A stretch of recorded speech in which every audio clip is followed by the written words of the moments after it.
বললাম কালকে বসবো, আবার কেন বলছেন? শেষ তো কথা, প্লিজ কালকে ভাই আমি তো বললাম আগামীকাল 3টায় বসবো, এটা তো আমরা পুরস্কার বিতরণ, এটা তো আমাদের অন্য প্রোগ্রাম। যাই হোক, আপনারা সবাই ভালো থাকবেন, সবাই ভালো থাকবেন। আপনি চিঠি দিছেন? আপনি চিঠি দিছেন না? আপনি আজকে বললেন যে বিচার হয়নি কেন? আপনার একটা কংক্রিট কারো কাছে অভিযোগ করছেন? দিয়েছেন? কবে করেছেন? দাঁড়ান এক মিনিট।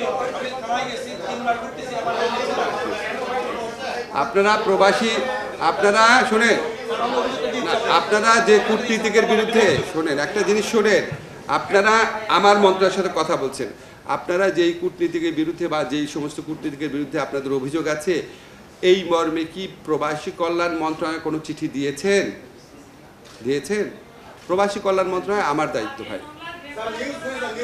দাঁড়ান এক মিনিট দাঁড়ান, আমাদের কাছে শোনেন, এটা খামাখা আমাদের, মানে আমরা তো দুইজনই বিচার চাই, দুই পক্ষে। আমাদের কাছে একটা চিঠি আসছে, আর একটা চিঠি দেন, আমাদের এটা এখতিয়ারভুক্ত বিষয় না, কিন্তু আমরা অবশ্যই পররাষ্ট্র মন্ত্রণালয়ে পাঠাবো এবং আপনাদের কথা দিলাম আমি এটা পার্সু করবো ব্যক্তিগতভাবে, ঠিক আছে? ভালো থাকবে।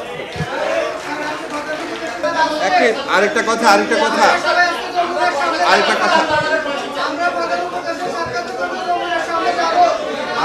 শুনে,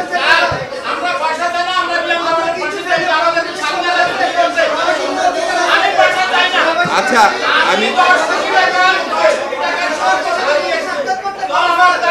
আচ্ছা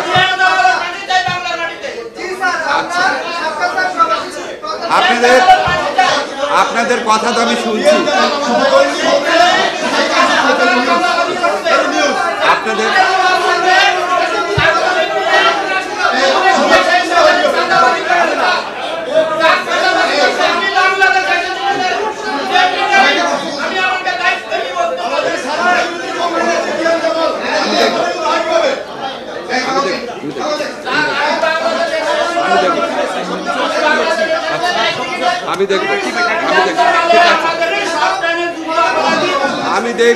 আমি দেখবো আপনার দিলেন তো, আমি দেখবো।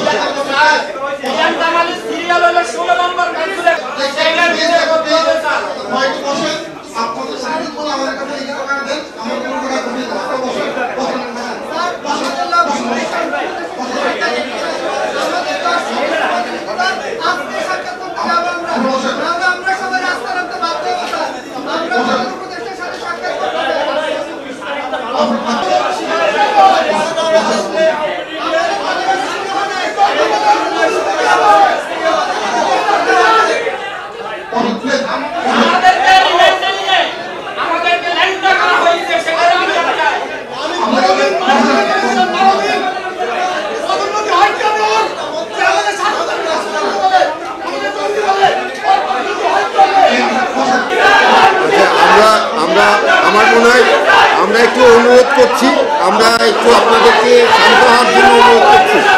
আপনারা একটু দয়া করে শান্ত হন, দয়া করে একটু বসেন। আপনারা একটু সবাই যদি আলাদা আলাদা করে কথা বলেন তাহলে কোনো কথা শোনা যাবে না।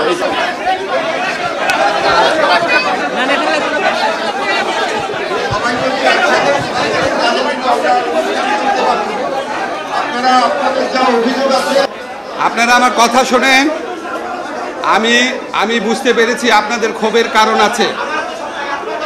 আমার কথাটা শুনেন না ভাই। আপনারা আগামীকাল 3টার সময় আমার সাথে আপনারা 7 জনের প্রতিনিধি আসবেন।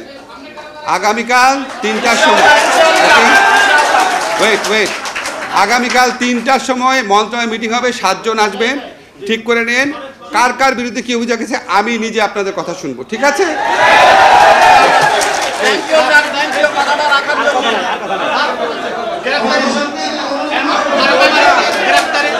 আমি তো বললাম কালকে বসবো, আবার কেন বলছেন? শেষ তো কথা, প্লিজ কালকে ভাই আমি তো বললাম আগামীকাল 3টায় বসবো, এটা তো আমরা পুরস্কার বিতরণ, এটা তো আমাদের অন্য প্রোগ্রাম।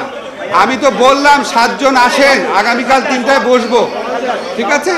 এখন বলেন না, এখন বলেন না।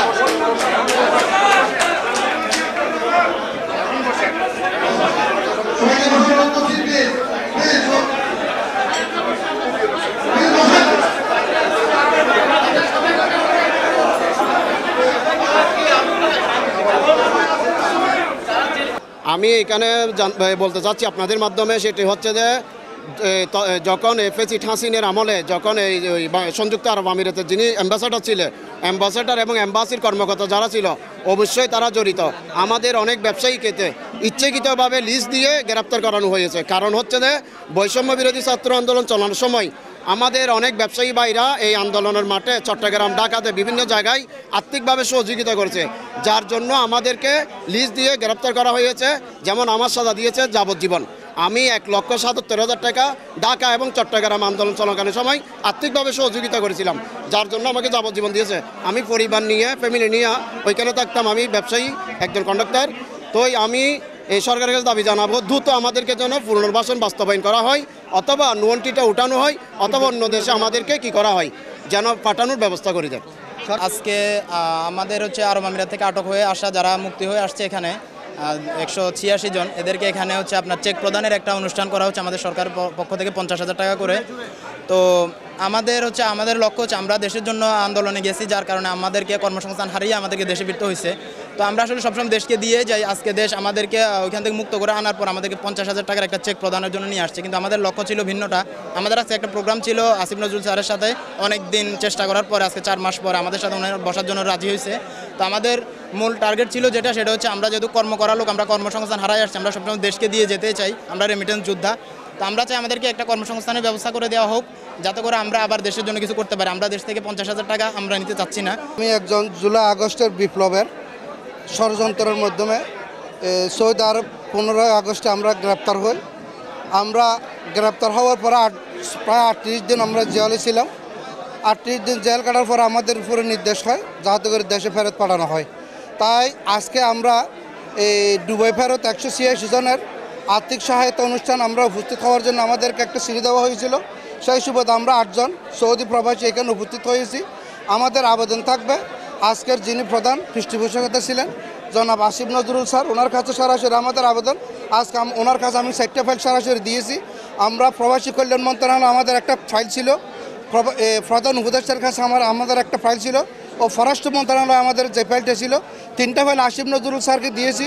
অতি দ্রুত আমরা যারা সৌদি আরব থেকে ফেরত এসেছি আমাদের ব্যাপারে উদ্যোগ নেবেন এবং সরাসরি ঘোষণা দিবেন আমাদেরকে পুনর্বাসন করার জন্য। আমাদের আর্থিক সহায়তার দরকার নেই, আমাদের পুনর্বাসনের জন্য আমাদের আবেদন, এই আবেদনটা যাতে দ্রুত কার্যকর হয় সেই আশা ব্যক্ত করি। 50,000 করে চেক প্রদান অনুষ্ঠান ছিল, কিন্তু আমরা আমাদের মধ্য থেকে কথা ছিল যে 10 জনকে কথা বলতে দিবে, যেহেতু প্রবাসীদেরকে নিয়ে অনুষ্ঠান। কিন্তু আমরা দেখেছি শুধু আমাদের একজনকে কথা বলার স্পেস দিয়েছে।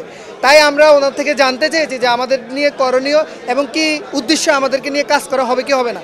তো উনি বেসিক্যালি আমাদেরকে ওই আশ্বাসটুকু দিতে পারেনি, তার জন্য আমাদের এখানে হইহুল্লো হট্টগোল শুরু হয়েছে। কিন্তু আমরা যখন হট্টগোল শুরু হয়েছে তখন স্যারে বলেছে যে আগামীকালকে আমাদেরকে 7 জনের প্রতিনিধি দল স্যারের সাথে বসবে, কথা বলবে। তা আমরা আপনাদের সাংবাদিক ভাইদের প্রতি দৃষ্টি আকর্ষণ করতেছি এই কারণে, আপনারা বিগত 5 মাস হয়ে যাচ্ছে, অলরেডি 7 তারিখে 5 মাস হয়ে যাবে। আপনারা যখন 7 তারিখে আমাদের যখন দুবাই ফেরত প্রবাসীরা আসছে তখন 2-1টা নিউজ করেছেন, কিন্তু বেসিক্যালি আপনারা ওইভাবে কোনো নিউজ করেননি। কারণ আমরা মোমবাতির মতো নিভে গিয়েছি। কোনো একটা নিউজ চ্যানেল, কোনো একটা পত্রিকা, কোনো একটা কিছুই টক শোতে আপনারা অনেককে ডাকেন, টক মিষ্টি ঝাল অনেক কথা হয়, কিন্তু আমাদের প্রবাসীদেরকে নিয়ে কেউ খই উঠেছে না টক শোতে। কারণ আমরা তো গণার বাহিরে, কারণ রাজনীতি করে কারা? রাজনীতিবিদরা জনগণের জন্য রাজনীতি করে। এখন জনগণের বাহিরে হচ্ছে আমরা 2 কোটি 3 কোটি প্রবাসী, কারণ এই প্রবাসীদেরকে কেউ ভাবেও না, কে কথাও বলে না, কেউ আমাদের কথা শুনতেছে না।